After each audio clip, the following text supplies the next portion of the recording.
Dia faly miarabantsika rehetra amin'ny anaran'i Jesosy ry havana, raha mahazo indray ty andro vaovao ity isika, afatsika manaraka fampianarana soratra masina, fampiorena-ponoana ihany koa amin'ny alalan'izao fandaharana totosain'ny fiangonana Luterana Ambatovonaky izao, amin'ny sehatry ny hainao manjery amin'ny ity tambazotra tserasera ity sy amin'ny alalan'ny onjapeo radio teny fiainana ihany koa. Koa dia miarabantsika rehetra afaka manaraka izao fandaharana izao, fahasoavana tokoa no iainantsika. Manatrika izao herinandro masin'ny Pentekosta izao isika dia omen'Andriamanitra fotoana mba hitomboantsika amin'ny fahalalana azy. Izy ilay Andriamanitra izay mihevitra ny mombantsika mandrakariva ary mikatsaka izay mahasoa antsika isanandro isanandro. Ny lohahevitra izay atrehantsika androany ary dia ny hoe persona koa ny fanahy masina ka manana fahaizana hihevitra sy hikasa. Persona koa ny fanahy masina ka manana fahaizana hihevitra sy hikasa. Ahompana indrindra amin'ny asan'ny apôstôly toko 10:7-20 izany, fa mialohany hamakiantsika io perikiopa io izay atombotsika amin'ny 2:20 dia hiara-mivavaka aloha isika rehetra, hivavaka isika tompoko. Misaotranao indrindra izahay ry Andriamanitra ray sy zanaka ary fanahy masina noho ny fanomezanao anay ty fotoana sarobidy ity, satria amin'ny fiheveranao anay dia mbola mampitombo ny andro iainanay ianao, ny andro havelomanay, mba hitomboanay ihany koa amin'ny fahalalana tsara anao. Andriamanitra izay efa mihevitra ny mahasoa anay hatramin'ny voalohany, mbola mitahiranay amin'ny fahatsarana mandraka ankehitriny ary manomana ny ho avy feno fifaliana, feno fiadanana eo aminao.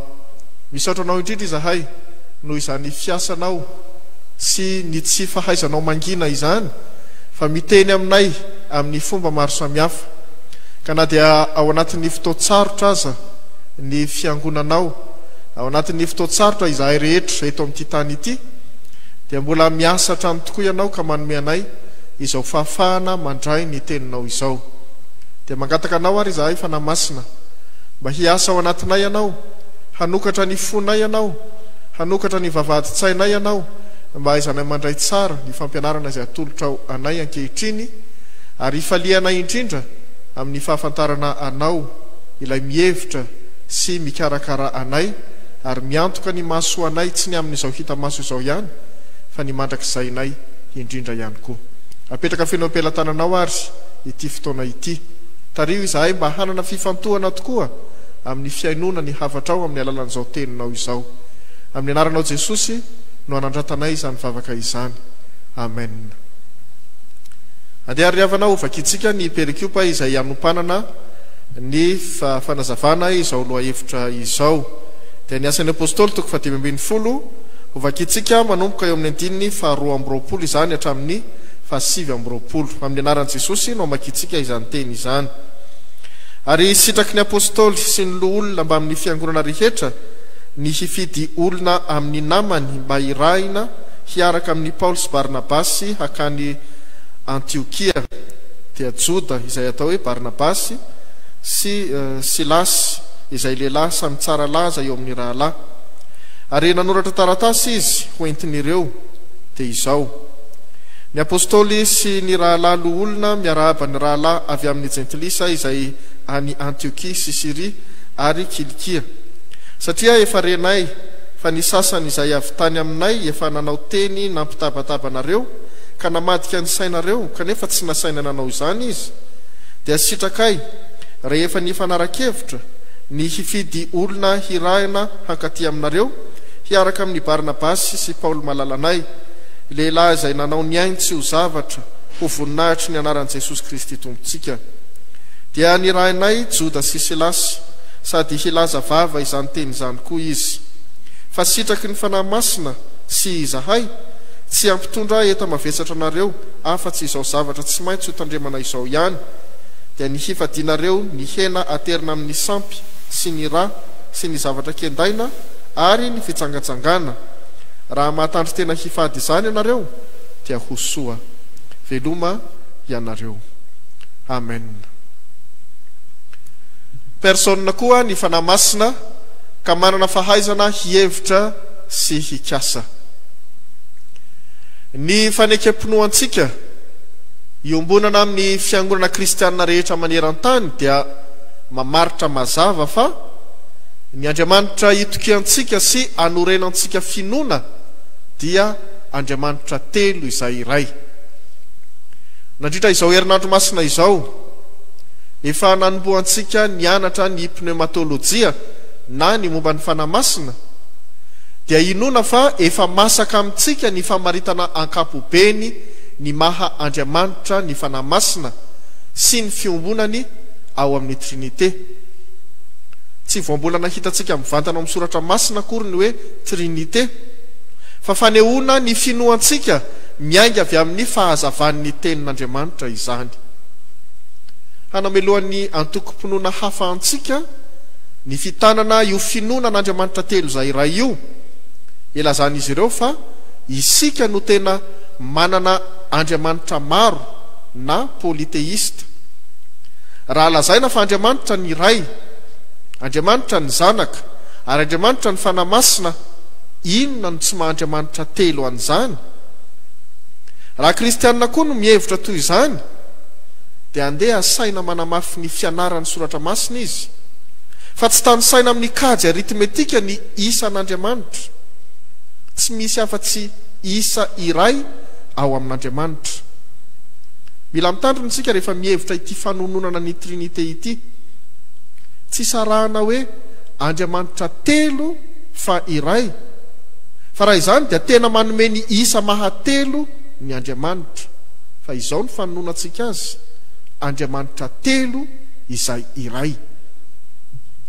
Ny fanamafisana ara-tsoratra masina, ny firaisana ao amin'ny Trinité dia araka izay ambaran Jesosy nandritra ny vavaka nataony ho an'ny mpianatra voarakitra ao amin'ny Jaona 7:10 ka ny 9:12 tapany faharoa no andraisantsika izany. Hoy Jesosy hoe tahaka ny maha iray antsika. Dia hitantsika koa izany amin'ny 9:13 amin'ny Jaona 7:10 io hoe izaho ao aminy, hoy Jesosy, ary ianao ato amiko. Hatramin'ny andron'ny Genesis, fotoanan'ny famoronana, dia efa niseho ny fiombonana trinitaire.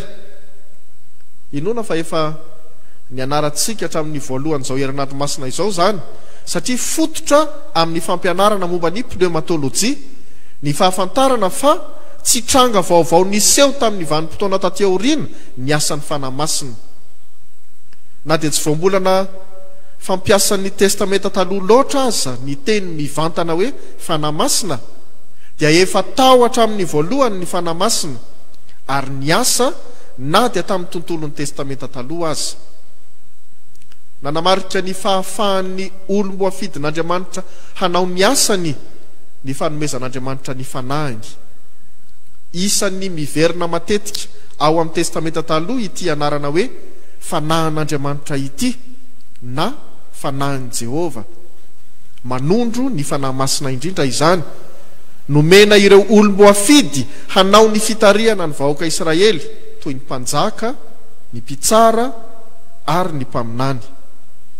Amin'ny fotoana hanaovana ny fanosorana no hanomezan'Andriamanitra ny fanahiny mba hisehoan'ny maha olona voahositra azy tokoa. Dia nandray izany avokoa ireo izay nametrahan'Andriamanitra fitokisana tamin'ny fitariana ny vahoakany. Nahatsapa ny asarobidin'izany fananana ny fanahy masina izany Davida, ka nitalao tamin'Andriamanitra hoe aza manaisotra ny fanahinao masina amiko. Hitantsika ao amin'ny Salamo 150, ny 1:10 tapany faharoa izany. Tsaroantsika ny tantaran'ny Saoly, fa rehefa nesorin'Andriamanitra tamin'ny fanahiny dia nivadika ho biby izy ka nanao ny fiainan'ny biby. Dia ity no zavatra mahavariana. Taona vitsy lasa izay, tao Afrika Atsimo tao, nisy atoko-pivavahana anankiray nahavita ny baiko ny pomba azy ny mpitarika tao amin'izany atoko-pivavahana izany, ny baiko ny pomba azy hiraoka ahitra toy ny omby mihitsy. Ary tena tsy mahatsiaro tena mihitsy ireo olombelonareo amin'izany firaofana ahitra izany. Izany anefa no fiainan'ny Saoly, nataon'ny Saoly rehefa nesoron'Andriamanitra taminy ny fanahy masina, mampieritreritra izany. Ny trinité dia azo oarina amin'ny fahitantsika ny afo. Raha vao miresaka afo isika dia mahita élément telo ao anatin'izany, élément tsy afa-misaraka ary tsy afaka mandeha tokana. Ao ny lelafo, ao ny hazavana, ary ao ny hafanana. Ireo no mitambatra ho afo. Ny hazavana sy ny hafanana dia ao amin'ny lelafo, ary tsy mitombona ny ahitana lelafo tsy misy hafanana, tsy misy hazavana, tsy misaraka ireo. Toy izany ny kisary hanehoana ny Andriamanitra telo izay iray. Ny maha-iray azy dia izy miombona substance. Misy efa mandika ity teny ity hoe fiziana, zany hoe ny maha-izy azy. Afaka mitanisa mamerina lesona kely eto isika ny amin'izany substance an'Andriamanitra telo izay iray izany, toy ny hoe manerana izao rehetra izao na ao amin'ny présent, mahay ny zavatra rehetra na ao omniscient, tsy toha na ao omnipotent, hatramin'ny taloha indrindra ary mandrakizay. Raha velarina izany dia ilazana amintsika hoe omniprésent ny ray, omniprésent ny zanaka, ary omniprésent ny fanahy masina. Omniscient ny ray, omniscient ny zanaka, ary omniscient ny fanahy masina. Omnipotent ny ray, omnipotent ny zanaka, ary omnipotent ny fanahy masina. Dia tahaka an'izany koa mandrakizay ny ray, mandrakizay ny zanaka, ary mandrakizay ny fanahy masina. Fampatsahivana ihany moa izany, araka izay fanambara teo hoe efa nianarantsika hatramin'izay nanomboana ny herinandro masina, fa tsy ireo ihany no ilazana ny maha-izy azy na ny substance an'Andriamanitra, fa ampahany ihany ireo. Kanefa efa manamafy amintsika sahady ny maha-iray fizina ny telo izay iray. Ny ilazana azy ho telo kosa dia noho izy samy manana persona tsirairay, noho izy persona tsirairay. Misy fampianarana milaza fa ny fanahy masina dia hery, puissance na pouvoir. Io fampianarana io dia miainga avy amin'ny fanehoan'ny soratra masina matetika ny fanahy masina amin'ny endrika hita maso mahery vaika, toy ny rivotra na ny afo izany. Ny fanehoan'ny soratra masina azy anefa ka tanantsika ho finoana dia mampafantatra antsika fa ny fanahy masina dia tsy hery fotsiny fa personne.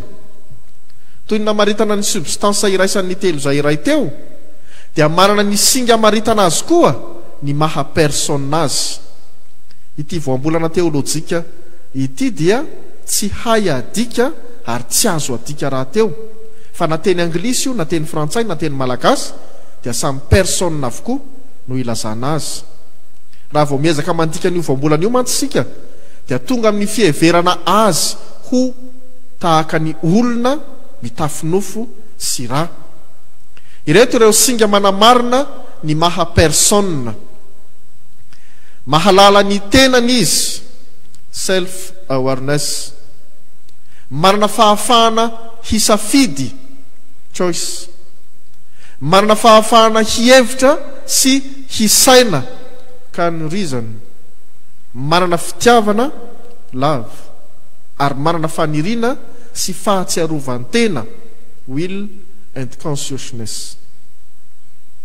Raha mandinika ireo isika dia afaka manamarina fa ny fanahy masina dia tsy hery fotsiny tokoa fa tena personne.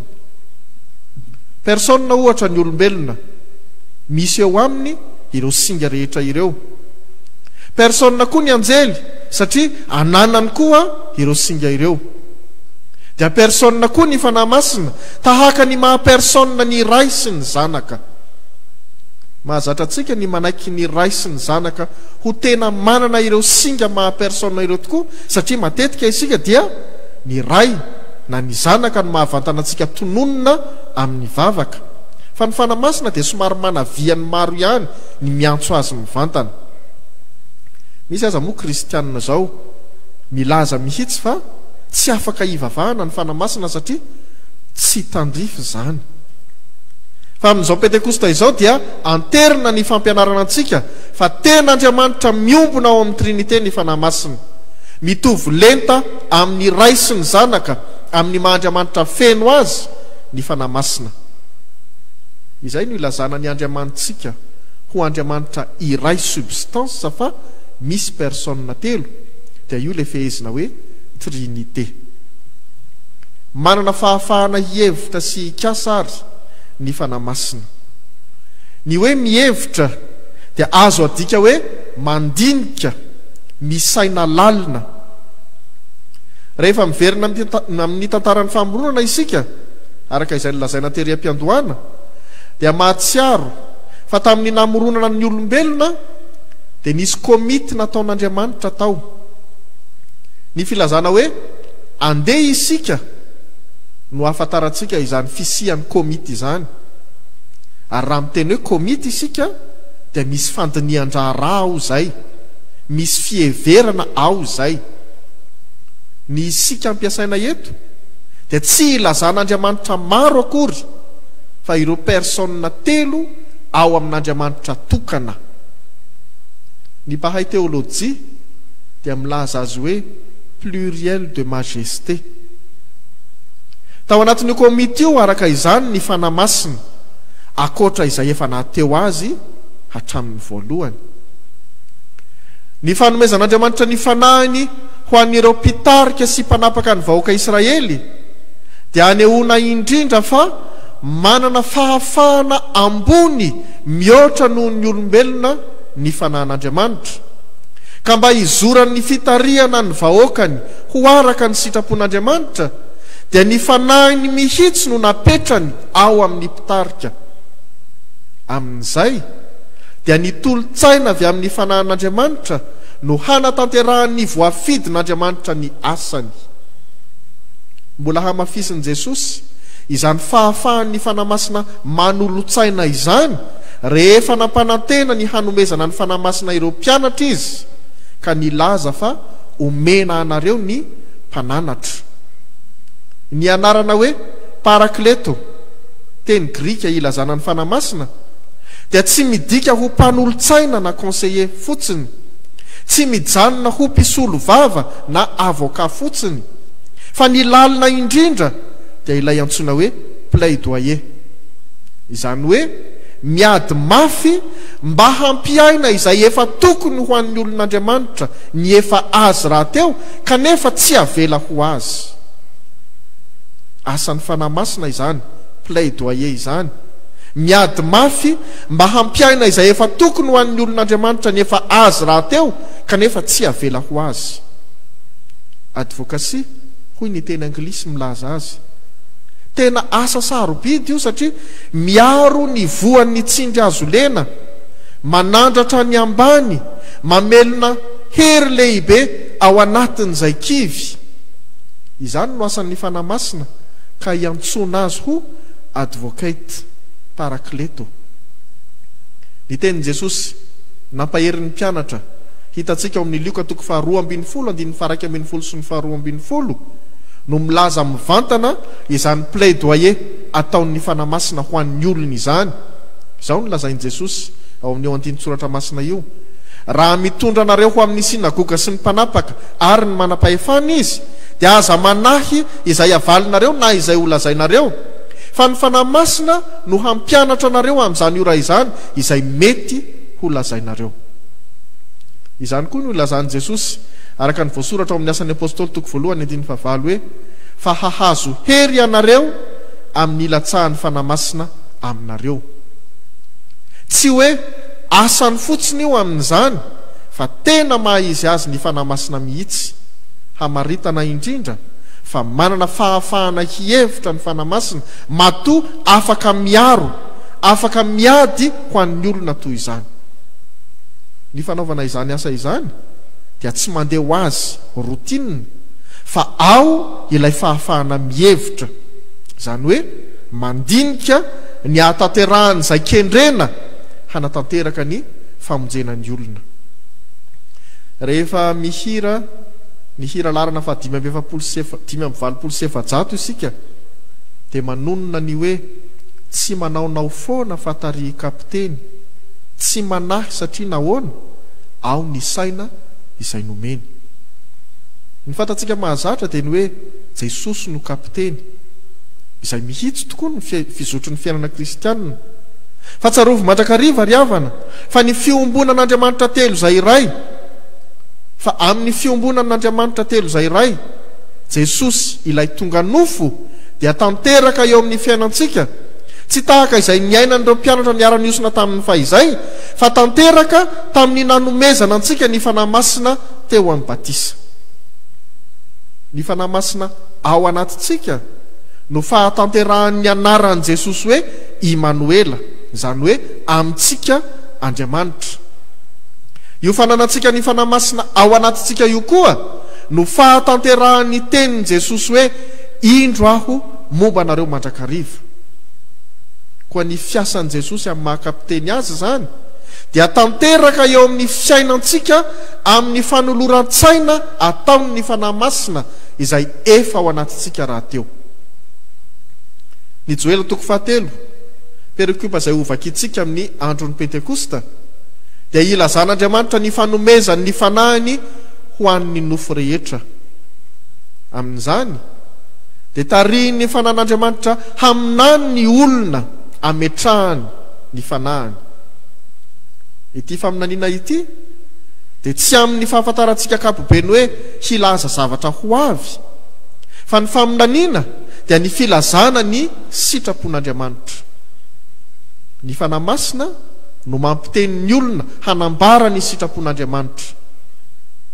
Ny fahafahan'ny fanahy masina mihevitra sy misaina no anatanterahany izany asany izany ka hanamafisana ny mahapersona azy.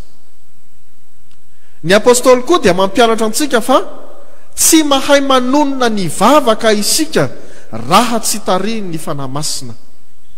Tsy fantatsika izay tokony angatahantsika, fa izy ilay ao anatitsika, tsy amin'ny mahampanolo-tsaina azy fotsiny, fa izy amin'ny mahapersona mihevitra sy mikasa azy, ka mandinika izay mety ho antsika, mihevitra izay mahasoa antsika, ka mampanonona izany vavaka angatahantsika amin'Andriamanitra ray amin'ny alalan'i Jesosy zany. Dinio amin'izany ny fifamatoran'ny asan'Andriamanitra telo izay iray. Tsy hain'ny fanahy masina ny hampanao tonom-bavaka ho antsika raha tsy manana izany fahafahana hihevitra sy hisaina izany izy. Io fahafahana ananany io no anatanterahany ny fandiniany izay mahasoa antsika.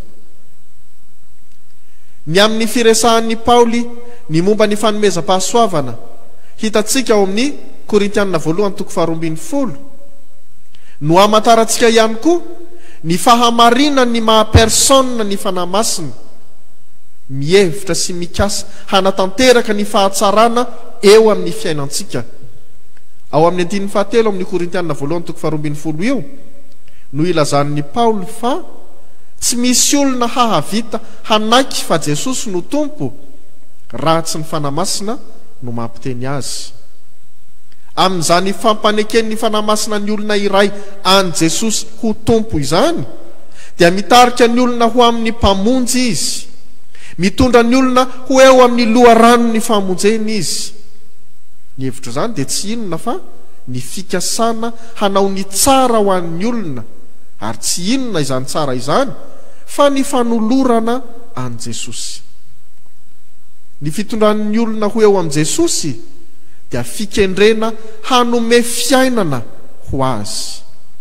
Fieveran'ny fanahy masina ny fahatanterahan'ny fanekena ataon'Andriamanitra, araka ny Malakia 2:5 hoe ny fanekeko taminy dia fiainana sy fiadanana.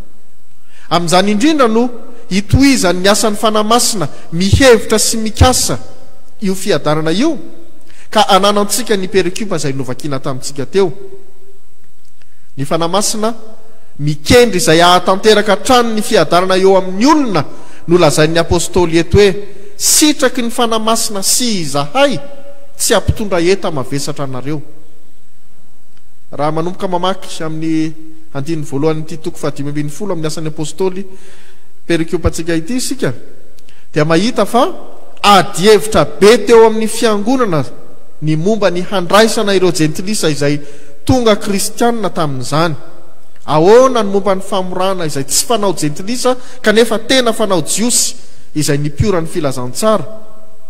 Dia nanao komity mihitsy ireo tompon'andraikitra teo amin'ny fiangonana momba izany ka nandray izao fanapa-kevitra izao ary ambara mazava amin'ity taratasy nosoratana ho an'ireo kristianina jentilisa ireto ity fa teo ambany fitarian'ny fanahy masina ny fandraisana fanapa-kevitra matotononona voalohany eto ny fanahy masina. Dia nio tsara amin'ny taratasy nataon'ny apôstôly fa ny fanahy masina no ambara voalohany hoe izao no sitraky ny fanahy masina, izay vao ny hoe izahay. Raha iverenantsika vakina dia izao no lazainy ao fa sitraky ny fanahy masina sy izahay. Mampiariary ny asan'ny fanahy mihevitra ny fiangonana sy ny olona zany ka manamafy izao lesona ianarantsika momba ny fanahy masina mihevitra sy mikasa izao. Mihevitra ny ampitoetra ny olona amin'ny fahamasinana ny fanahy masina nefa tsy amin'ny lalàna mahavesatra no hitondrany azy fa amin'ny fampafantarana ny fahamasinan'Andriamanitra kosa ka azotoan'ny olona mifady ny fahavetavetana samihafa. Fieverana hahatanteraka fiadanana indrindra izany. Dia manohy mamaky ny Korintianina 1:12 isika momba ny fanomezam-pahasoavana dia mahita ao anatin'izany fa asan'ny fanahy ny fanomezam-pahasoavana. Amin'izany dia voamarina indray fa mihevitra sy mikasa izay hahasoan'ny olona sy ny fiarahamonina manontolo koa ny fanahy masina raha manolotra izany fanomezam-pahasoavana izany. Ny fanomezam-pahasoavana mantsy dia fanatanteran'Andriamanitra ny fanasoavana mitambatra ny olombelona nohariny, nomena hampiasaina ho an'ny olona rehetra ny fanomezam-pahasoavana, nomena hahasoa araka ny 7 amin'izany Korintianina 1:12 izany hoe ary izy rehetra dia samy nomena ny fampisehoana ny fanahy hahasoa. Amin'izany ny fanomezam-pahasoavana dia tsy nomena entina ireharehana eo anatrehan'ny hafa na entina izahozahoana eo anivon'ny fiarahamonina fa nomena mba hanatanteran'Andriamanitra ny fanasoavana io fiarahamonina io. Ny fanahy masina no miasa mahatanteraka izany fanomezana izany satria asan'ny fanahy ny fanomezam-pahasoavana. Amin'izany ary dia tsy miala amin'ny mahapersona azy ny fanahy masina ka mihevitra sy mikasa ny hahasoa ny olombelona mandrakariva izy. Maran'Andriamanitra hendry isika ry havana amin'ny fananana ny fanahy masina. Tena fifaliana sy tombony lehibe ho antsika izany satria tsy mba Andriamanitra tompoina amin'ny fahalebiazany ny Andriamanitsika fa Andriamanitra manompo mihitsy ka izy indray no misahirana mihevitra izay momba antsika sy izay ahasoa antsika.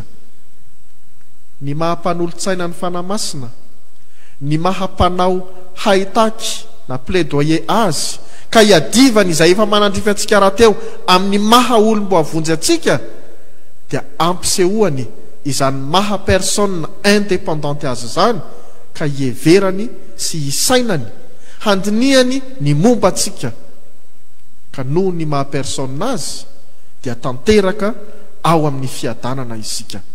Mifalia ry havana fa ny Andriamanitra ao dia Andriamanitra feno sy tanteraka, Andriamanitra manandratra anao, Andriamanitra miantso anao hoe malala ka ataony manamboninahitra ianao. Amen. Ivavaka isika. Misaotra anao Jesosy fa tanterahanao aminay amin'ny fitiavanao, amin'ny tsy takatry ny sainay, ny fahasoavanao sy ny fiadananao. Faly indrindra izahay manana anao tompo sy Andriamanitra izay miasa isan'andro isan'andro eo amin'ny fiainanay ka mampitoetra ny fanahinao aty anatinay aneo anao miariary fa miombona ao aminao izahay, miara-mandova aminao izahay satria efa navotanao, efa novidinao tamin'ny ranao. Azavelanao hanampitsofina ary izahay ny amin'izany fanambaram-pitiavana ataonao aminay isan'andro amin'ny alalan'ny teninao izany fa ataovy mitoetra finaritra eo aminao ka tsy hiala aminao fa iombona amin'ny mpanao salamo hihirany hoe ny ao akaikin'Andriamanitra no mahatsara ahy. Misaotra Jesosy eo. Amen.